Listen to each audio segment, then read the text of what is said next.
주님의 이름으로 좌우에 계신 분들을 돌아보시면서 예수님은 다 알고도 오셨습니다. 이렇게 한번 인사했으면 좋겠습니다. 예수님은 다 알고도 오셨습니다. 예수님 다 알고도 오셨습니다. 감사합니다. 여러분, 성경에서 여러분이 알고 있는 가장 극적인 구원 사건이 뭐라고 생각하세요? 여러분이 알고 있는 가장 극적인 구원의 사건, 딱 바로 떠오르는 그 사건이 있죠? 십자가에 달리신 예수님 옆에 있던 그 강도가 구원받은 사건이 아마도 가장 먼저 떠오르실 겁니다. 많이들 이렇게 우편 강도라고 이야기를 하는데요, 사실 성경에는 우편인지 좌편인지는 안 써 있습니다. 그렇죠? 우편은 아니고 좌편이라고도 안 써 있습니다. 아무튼 이 한쪽에 달려있는 행악자가 십자가에 달려있는 예수님에게 너가 그리스도가 아니냐, 우리와 너를 한번 구원해 봐라, 이렇게 악을 씁니다. 그러자 그 다른 쪽에 달려있던 행악자가 네가 동일한 정죄를 받고서도 하나님을 두려워하지 않느냐? 우리는 우리가 행한 일에 마땅한 대가를 받는 것이기 때문에 당연하지만 저 사람은 행한 것이 하나도 옳지 않은 것이 없다, 이렇게 하면서 그 한쪽에 달린 강도를 꾸짖어요. 자, 그렇게 한 다음에 뭐라고 고백하죠? 그 유명한 고백, 당신의 나라가 임하실 때 나를 기억하소서, 이렇게 얘기합니다. 그 고백을 들으신 예수님께서 뭐라고 하세요? 네가 오늘 나와 함께 낙원에 있으리라 하고 그렇게 구원을 선포하십니다. 아주 극적인 그런 구원 장면이죠. 제 개인적으로도 그런 극적인 구원 사건을 제가 경험한 적이 있습니다. 평생을 불신자로 사셨던 한 장로님의 아버님이 이제 중환자실에 계시다는 이제 임종이 가까웠다는 소식을 듣고, 이제 중환자실은 하루에 몇 번 못 들어가고 시간도 짧잖아요. 그래서 겨우 어렵게 이렇게 들어갔습니다. 그래가지고 그분에게 10분 정도 될 것 같아요. 이렇게 제가 말씀을 이렇게 복음을 전했어요. 그런데 그때 정말 놀랍게도 그 복음을 받아들이시고 영접을 하셨어요. 그래서 이제 기도해드리고 나왔는데 한 10분도 될까 말까 한 시간에 그렇게 바로 이제 소천을 하셨습니다. 제가 그 사건을 잊을 수가 없어요. 이렇게 딱 들어갔다 나와서 잠시 이제 밖에 나갔는데 전화가 와가지고 소천했다는 이야기를 들었거든요. 잊을 수 없는 사건입니다. 여러분, 만약에 우리가 이렇게 구원을 받는다면은 그 다음에 죄도 안 짓고 사랑하는 주님을 빨리 만날 수 있으니까 얼마나 좋을까요? 이렇게 구원받고 한 10분 있다가, 아니면 구원받은 강도처럼 그렇게 구원받고 얼마 안 있다가 이렇게 천국에 갈 수 있다면 얼마나 좋을까요?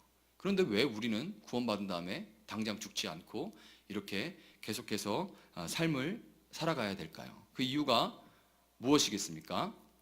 오늘 우리가 읽은 본문에서 조금 위로 올라가 보면 고린도후서 5장 8절에서 10절을 보면은, 조금 위에 8절 10절을 보면은 사도 바울이 그 이유에 대해서 답을 하는데요, 사도 바울 자신은 차라리 몸을 떠나 주님과 함께 있는 것이 더 좋다, 나는 주님과 함께 있기를 원하지만 그리스도의 심판대 앞에 섰을 때 각각 선악간에 그 몸으로 행한 것을 따라 받게 될 것이기 때문에 몸에 있든지 떠나 있든지 오직 주를 기쁘시게 하는데 나는 힘쓴다, 이렇게 답을 합니다.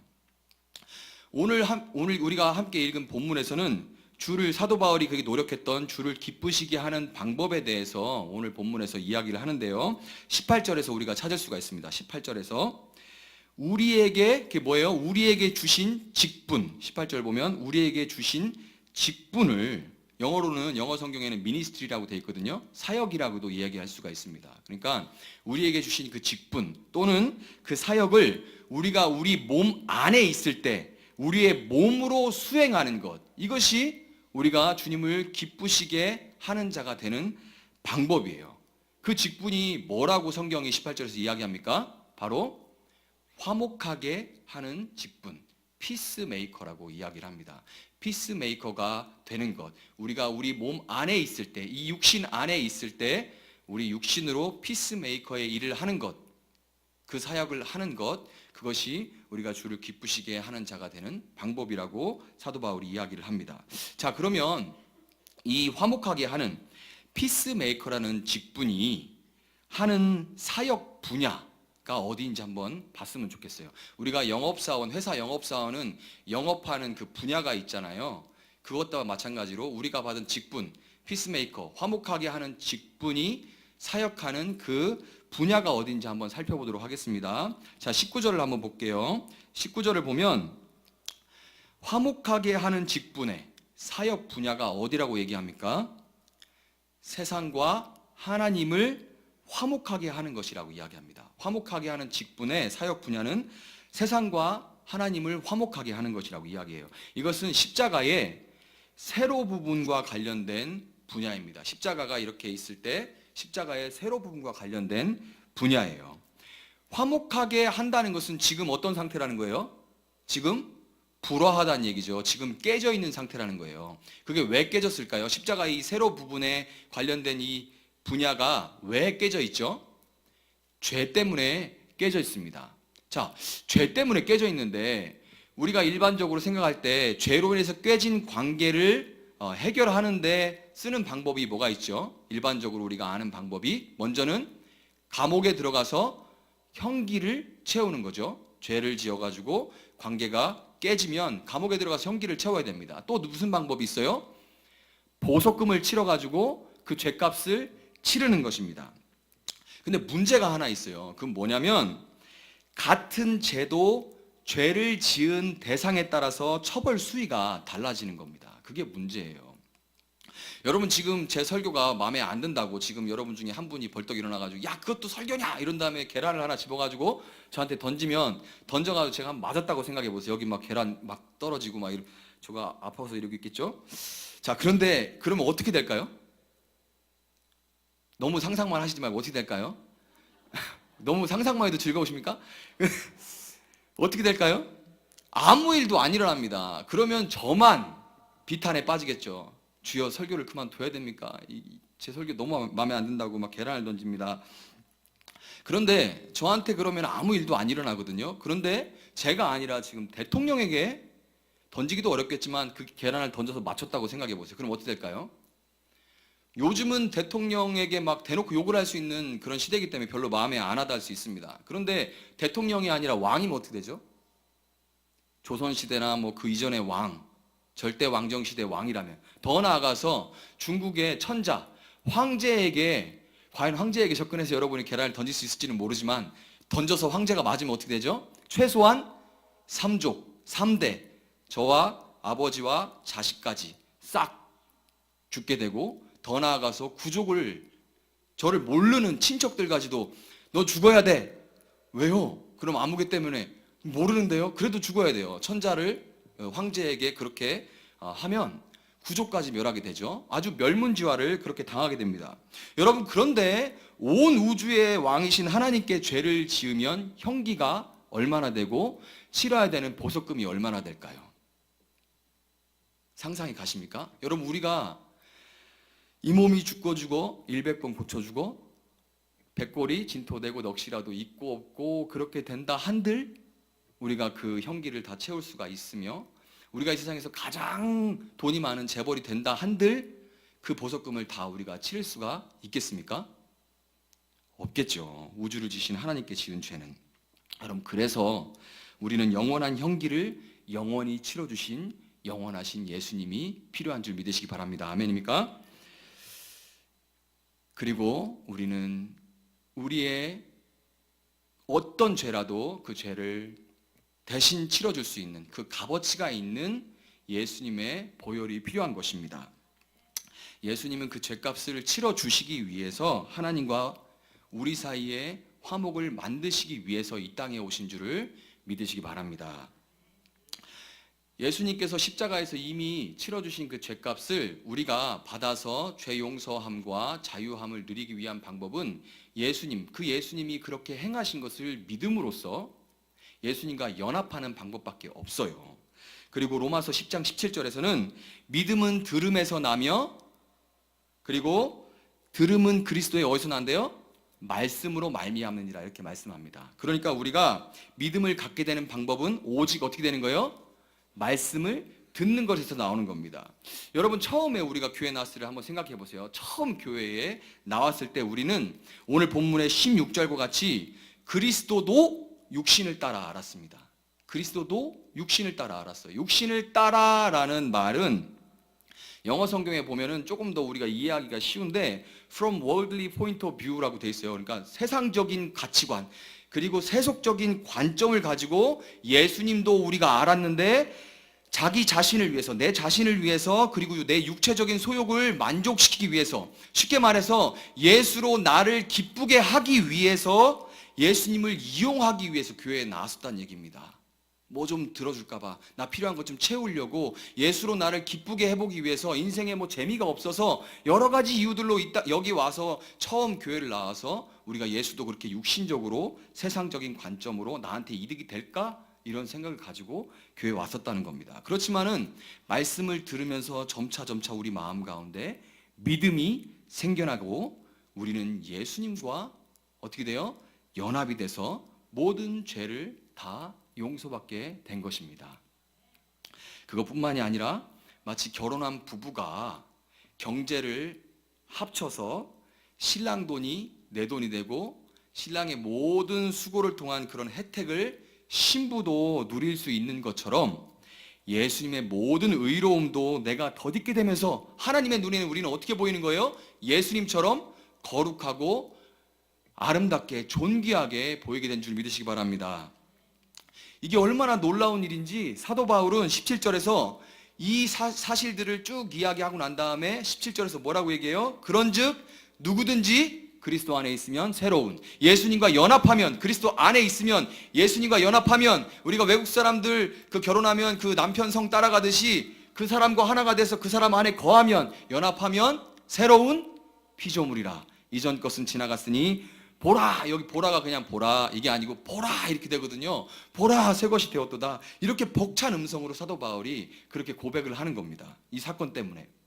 여러분 이렇게 보라 새로운 피조물이 되었도다 이렇게 벅찬 사건을 경험하고 새로운 피조물이 된 우리들은 이제부터는 17절 보면 우리가 이제부터는 어떤 사람도 육신을 따라 알지 아니하노라 라고 되어 있는 것처럼 이제 더 이상 사람을 볼 때 나한테 이 사람이 득이 될까 해가 될까, 나한테 뭐 이윤을 남겨줄까 아니면 만나봐야 별 볼 일 없는 사람인가, 이런 거를 막 머리 바쁘게 주판을 두드리는 것이 아니라 하나님과 그 사람 사이에 깨진 관계, 그 깨진 관계로 인한 하나님과 그 사람 사이의 공간, 그 적막하고 그 냉랭하고 서먹한 그 공간을 보게 되는 것입니다.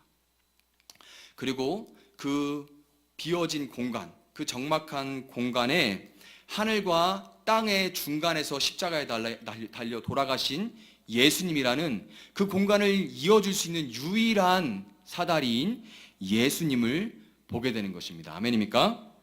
그렇기 때문에 하나님께서 우리에게 직분을 주시면서 우리가 이제 새로운 피조물이 돼서 이전과는 다른 세상의 관점이 아니라 이제 그 예수님이라는 사다리를 보고 그리고 사람과 하나님 사이에 있는 그 적막한 공간을 보게 됐기 때문에 하나님께서 우리에게 이 직분을 주시면서 19절처럼 우리가 먼저 듣고 구원받은 바로 그 화목하게 하는 말씀을 우리에게 부탁하셨다는 것을 여러분 믿으시기 바랍니다. 여러분 화목하게 하는 직분을 받은 우리는 화목하게 하는 말씀이 우리에게 들렸던 것처럼 다른 사람들에게 들리게 하기 위해서 먼저 사람들과 반드시 화목을 이루어야만 합니다. 십자가는 세로 부분의 사역만이 아니라 가로 부분의 사역이 덧대어질 때 비로소 완성되는 거예요. 여러분 복음이 전파되려면 반드시 우리는 십자가의 위에 계신 예수님처럼 우리의 두 팔을 벌려야만 되는 겁니다. 우리의 두 팔을 벌려야만 돼요. 이 팔을 벌린다는 것은 내가 비무장이다, 나는 무방비다라는 것을 보여주는 거예요. 그리고 상대방이 어떤 제스처를 취하든지 나는 당신을 포용할 것이고 당신을 안아줄 것이고 당신을 용납할 것이다 라고 표현하는 거예요. 여러분 예수님이 가룟 유다의 배반을 알면서도 가룟 유다를 안으시고 용납하고 발을 씻기셨듯이 가룟 유다가 검과 몽치를 든 군사들을 이끌고 예수님을 찾아왔을 때 예수님은 다 알고 계시면서도 유다의 입맞춤을 허용하셨듯이 우리는 화목을 이루기 위해서 팔을 벌리는 대가지불을 반드시 해야만 하는 것입니다.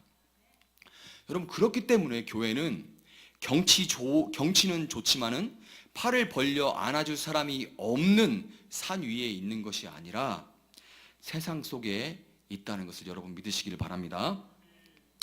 고린도전서 13장 13절은 믿음, 소망, 사랑, 이 세 가지는 항상 있을 것인데 그 중에 제일은 뭐라고 그래요? 사랑이라 그럽니다. 우리의 구원을 위해서는 당연히 믿음이 제일이겠죠. 그렇지만은 우리가 이 땅에 발을 대고 사는 한은 사랑이 없이는 절대로 믿음이 생길 수가 없다고 이야기를 하는 것입니다. 여러분, 그런데 현실은 어때요? 현실은 어떻습니까? 우리 한국 교회의 현실은 어떻습니까? 교회가 세상의 화목한 모습을 보여주기는커녕 싸우고 미워하는 모습만을 보여주기가 일쑤입니다. 이제는 싸우는 교회를 세상이 걱정해주는 형편이, 아우 왜 이렇게 싸워, 이렇게 어떡하지? 이렇게 걱정해주는 형편이에요. 여러분 많이 들어보셨을 거예요. 우스갯소리인데 지하철에서 두 청년이 싸우니까 막 언성을 높이고 싸우니까 할아버지 한 분이 뭐라고 했다 그래요? 젊은이들 왜 싸워? 여기가 국회야 교회야, 이렇게 했다는 얘기 여러분 들어보셨을 거예요. 근데 이게 웃는 분들 계신데 웃으면서 마음 한켠이 싸하죠. 이걸 요새 말로 웃프다고 그럽니다. 웃프다고. 웃긴데 슬프다고, 우프다고 그래요. 굉장히 진짜 웃프죠, 말 그대로. 크고 작은 교회, 다툼이 없는 교회가 없겠지만 한인 교회는 이민 사회에서도 심지어 선교지에서 싸웁니다. 저는 선교사 신분일 때 이제 현지 교회를 한 100여 개 교회를 이렇게 돌아다니고 그리고 말씀 전하고 그들과 관계를 갖고 또 문제가 있을 때 같이 기도하고 뭐 회의도 하고 그랬었는데, 그 많은 교회들을 만나봤지만 한인 교회처럼 일단 전투가 시작되면 임전무태의 화랑 정신으로 끝까지 싸우는, 그런 극렬하게 싸우는 교회는 한 번도 본 적이 없습니다. 싸울 때는 다 하나님의 이름으로 하나님을 위해 싸우기 때문에 이건 뭐가 되는 거예요? 거룩한 전쟁, 성전이 되는 거예요. 그러니까 질 수 있어요, 없어요? 성전이 되니까 지면 안 되죠. 왜? 내가 지면 하나님이 지는 게 돼버리기 때문에 질 수가 없는 겁니다. 반드시 임전무태가 될 수밖에 없는 거예요. 문제는 뭐예요? 정작 하나님의 뜻은 뭐예요? 싸우지 않고 화목을 이루는 것인데 우리는 하나님의 이름을 위해서, 하나님의 이름으로 하나님을 위해서 성전을 대신 치르고 있는 것입니다. 하나님의 뜻에는 별로 관심이 없죠. 여러분, 복음 전파를 가로막는 1등 공신은 교회의 분쟁과 분열입니다. 그리고 우리가 일반적으로 생각할 때 교회의 분열이 시작되면 제일 먼저 누가 떠난다고 우리가 생각하고 또 걱정합니까? 새가족들, 그리고 초신자들이 시험 들어 떠날 것이다, 그렇게 생각을 합니다. 그렇죠? 맞는 말입니다. 이거는 맞는 말이에요.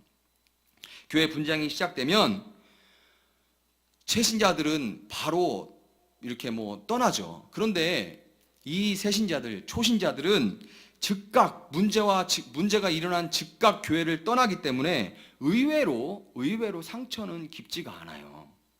의외로 상처는 깊지 않습니다. 복음을 이렇게 전하다 보면은 나도 옛날에 교회 나갔어요, 이렇게 하는 분들이 많이 만나게 됩니다. 옛날에 교회 나갔었는데 나가니까 아유 뭐 다를 것도 없는데 거기를 뭐로 나가요, 이렇게 얘기하는 사람들이 있어요. 그런데 그분들에게 복음을 전하면서 호의를 베풀고 하면서 뭐라고 말하냐면, 교회에도 사람 사는 데인데 그런 사람들도 있지만 저 같은 사람도 있습니다, 이렇게 이야기를 하면 의외로 마음이 열리는 경우를 우리가 종종 만날 수가 있습니다. 진짜 문제는 사실 초신자가 아니라 오래된 신자들이에요. 오래된 신자는 분쟁이 있어도 교회를 사랑하고 교회가 삶의 터전이 되어버렸기 때문에 교회를 떠나질 않습니다. 교회를 떠나지 않기 때문에 교회 입장에서 보면 그냥 그 자리를 지키고 있기 때문에 별 문제가 없구나 라고 생각하게 되지만은 사실은 어때요? 떠나지 않고 분쟁을 처음부터 끝까지 다 겪다 보니까 상처란 상처는 다 받게 됩니다. 여러분, 안경에 잔 스크래치, 그 기스가 나면은 어느 정도는 그럭저럭 쓸만하죠. 어느 정도는 그럭저럭 쓸만한데 계속 스크래치, 기스가 나면 어떻게 돼요? 쓰면은 어지러워집니다. 그리고 더 나아가서는 물건을 잘 볼 수가 얻게 돼요. 이렇게 되는 것처럼 상처를 자꾸 받으면 그 마음에 병이 생기고, 그러면 겉으로는 웃고 있지만 그 안에는 미움이 가득하게 되고, 더 이상 다른 사람들에게, 교회에서 성도들에게 마음을 다 열지 않아요. 조금만 다 열면 상처받으니까 다 열지 않게 되고, 목회자를 온전히 신뢰할 수 없는 마음의 장애를 얻게 됩니다. 여러분, 이처럼 사람들과 화목하지 않으면 결국 하나님과의 화목 또한 깨져버리게 되는 것입니다. 성경은 하나님은 사랑이라고 말하는데, 사랑의 하나님이 사랑하시는 하나님의 형상대로 지으신 사람들을 미워하면서 어떻게 하나님과의 관계가 온전할 수가 있겠습니까? 또 십자가의 세로 부분에서 먼저 내가 화목이 도대체 되지가 않는데, 어떻게 가로 부분에 있는 나와 가로 관계에 있는 다른 사람들에게 하나님과 화목하게 하라고 우리가 이야기할 수가 있겠습니까? 여러분, 이와 같이 화목하게 하는 우리 직분의 가로 부분과 세로 부분의 사역은 따로 분리가 안 되는 거예요. 이것을 사단도, 마귀도 너무너무 잘 알기 때문에 사단은 우리의 화목을 깨고 우리가 서로 미워하도록 하는 일에 무진애를 씁니다. 여기에 사단이 모든 힘을 다 총력을 기울입니다. 새로운 피조물이 되었음에도 불구하고 우리 안에 있는 인정욕구, 내가 했을 때 알아줬으면, 또 알아준다 해도 충분히 알아주지 않는 것 같고, 공로주의도 있죠. 내가 일을 했는데 이 정도 일을 교회에 공을 들였으면, 공을 이렇게 쌌으면 이 정도 직분은, 이 정도 영향력은 끼쳐야 되는데 그것이 안 됐을 때, 또 우리가 다른 사람과 서로 비교를 하면서 내가 조금 나은 것 같으면 금방 교만해지고, 내가 조금 모자른 것 같으면 질투하고 어떻게든 헐뜯어서 끄집어 내리려고 하는 이런 우리 마음 본성 안에 있는 그 타락한 본성을 자극해서 우리가 진리 문제가 아니라 비진리, 비본질적인 것에 우리 마음과 목숨과 뜻과 힘을 다해 싸우게 하고, 그것이 주님을 사랑하는 것이라고 생각하게 만듭니다. 마태복음 5장 21절부터 25절을 제가 한번 읽어드리도록 하겠습니다. 마태복음 5장 21절부터 25절의 말씀입니다. 옛사람에게 말한 바 살인하지 말라. 누구든지 살인하면 심판을 받게 되리라 하였다는 것을 너희가 들었으나 나는 너희에게 이르노니 형제에게 노하는 자마다 심판을 받게 되고, 형제를 대하여 라가라 하는 자는 공회에 잡혀가게 되고, 미련한 놈이라 하는 자는 지옥불에 들어가게 되리라. 그러므로 예물을 제단에 드리려다가 거기서 네 형제와 원망들을 만한 일이 있는 것이 생각나거든 예물을 제단 앞에 두고 먼저 가서 형제와 화목하고 그 후에 와서 예물을 드리라. 너를 고발하는 자와 함께 길에 있을 때에 급히 사화하라. 그 고발하는 자가 너를 재판관에게 내어주고 재판관이 옥리에게 내어주어 옥에 가둘까 염려하라. 진실로 내게 이르노니 네가 한 푼이라도 남김이 없이 다 갚기 전에는 결코 거기서 나오지 못하리라. 아멘. 여러분, 예수님은 우리 안에 있는 미움을 교묘하게 숨긴 채 걱정해 주는 것처럼 뒷담화하는 것, 그리고 말을 지어내는 것, 그리고 말을 부풀리고 더하고 빼고 하는 것, 뒤에서 그리고 수군거리는 것 같은 것을 결코 작은 일로 보지 않습니다. 예수님은 살인하지 말라는 계명에 마음에 지속적으로 분노를 품는 것과 형제를 업신여기는 것과 미워하는 것을 포함시키셨어요. 따라서 우리는 예배를 드리는 것과 동일한 무게로 우리와 원망들을 만한 관계에 있는 형제와 화목하기를 힘써야 되고, 누군가 나를 고발하고 재판을 당해서 옥에 갇힐 이런 절박한 급박한 상황에 처한 것처럼, 지금 처해 있는 것처럼 그 사람과 속히 화해하기를 힘써야 됩니다. 왜냐하면 왜 이렇게까지 해야 되냐면, 미움과 분노라는 독초가 우리 마음에 심기면, 그것이 심겼을 때 재빨리 그것을 다스리지 않으면 마귀가 어느새 틈을 타고, 어느새 그 독초는 우리 앞이 안 보이도록 높고 빽빽하게 자라서 우리는 결국 스스로 만든 미움과 분노의 감옥에 갇혀서 한 푼이라도 다 남김없이 갚을 때까지 거기서 나올 수가 없게 될 것이기 때문입니다. 여러분, 감옥에 갇힌 사람이 갚을 능력이 될까요? 감옥에 갇혀 있는데 그것을 갚을 능력이 될까요? 안 되죠. 그러니까 이건 무슨 말이에요? 그 사람은 이 땅에서 지옥 같은 삶을 살다가 미워해보고 분이 마음에 가득해본 사람은, 그런 경험이 있는 분들 아시죠? 그게 바로 멀리 갈 것도 없이 그게 바로 지옥입니다. 그러니까 이 땅에서 살면서 지옥 같은 삶을 사다가 종국에는 영원한 지옥불로 들어가게 된다는 말입니다.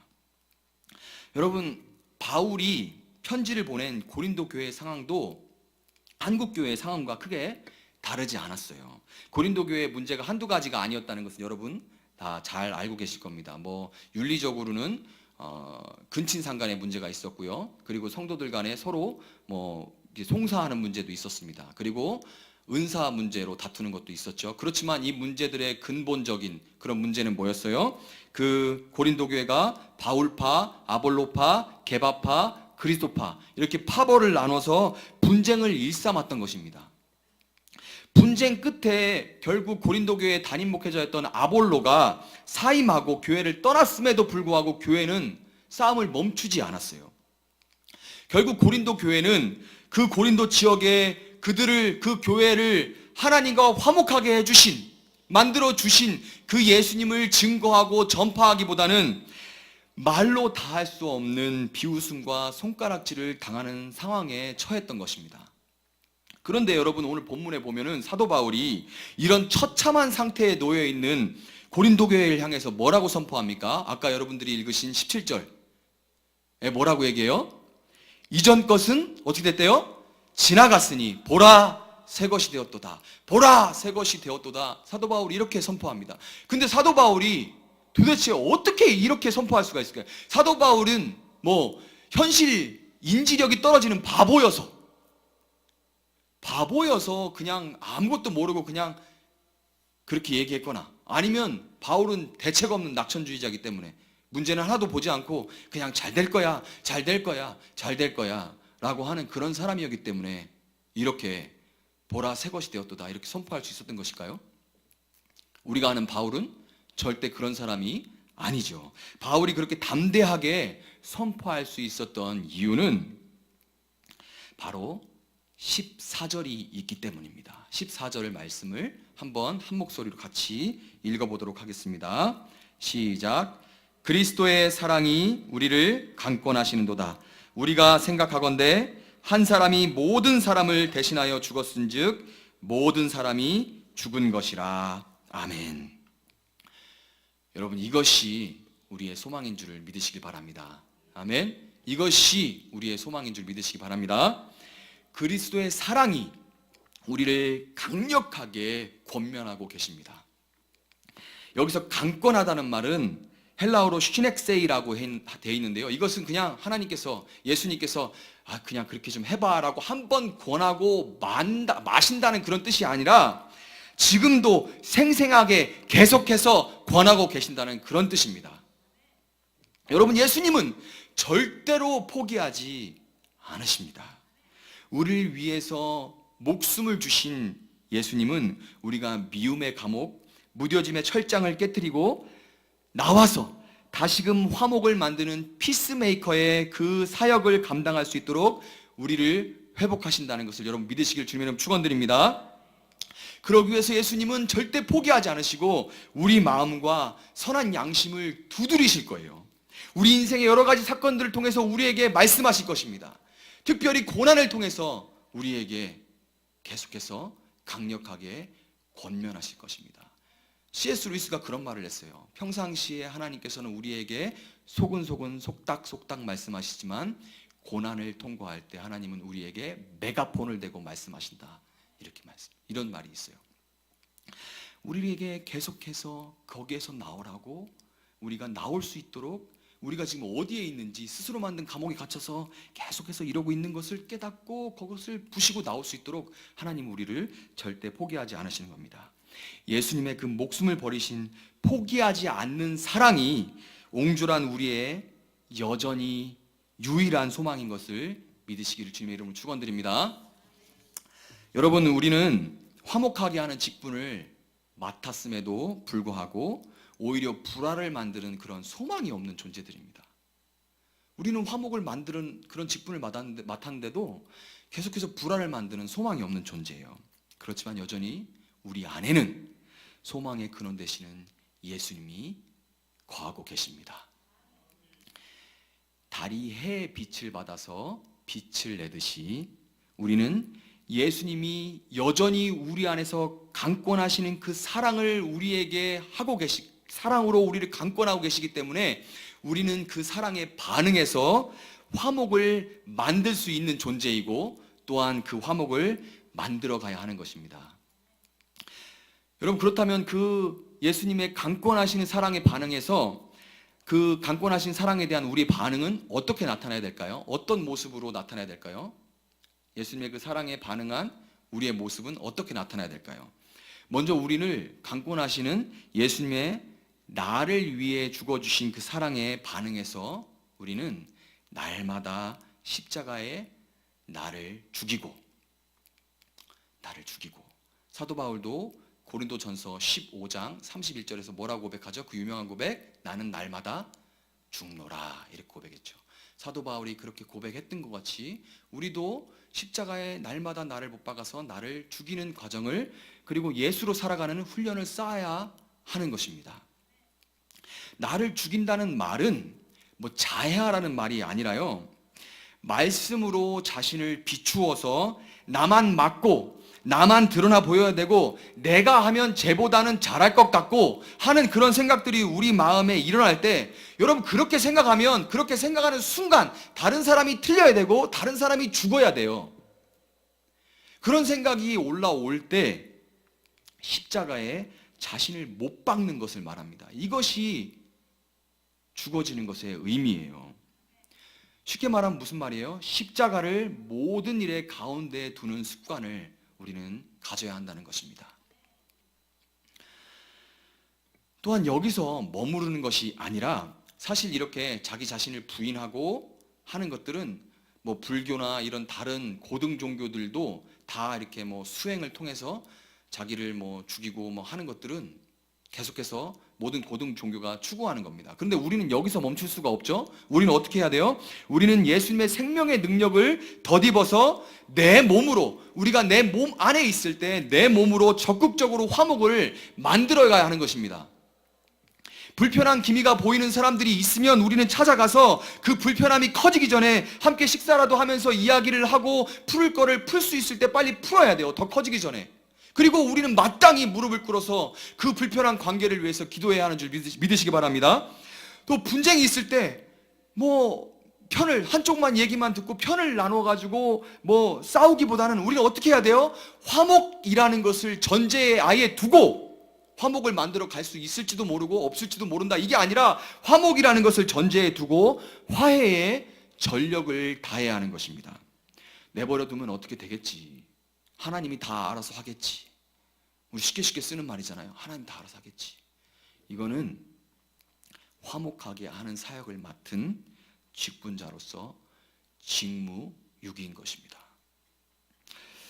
여러분, 저는 결혼 초기에 굉장히 많이 아내와 싸웠어요.